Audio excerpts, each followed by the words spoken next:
Hello everybody and welcome. In this video I'm going to show you how to change LED light mode on your headphones Philips.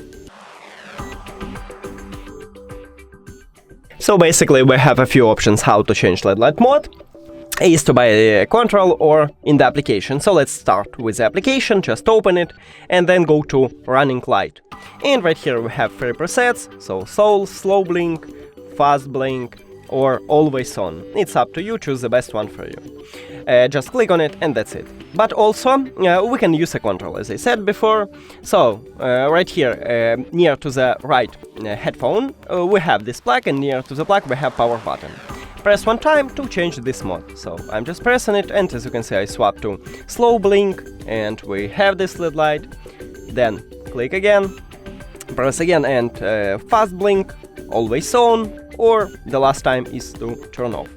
And that's it. Thank you for watching this video. If you found it helpful, please consider subscribing to the channel and leave the like on the video. It's really important to us. See you later.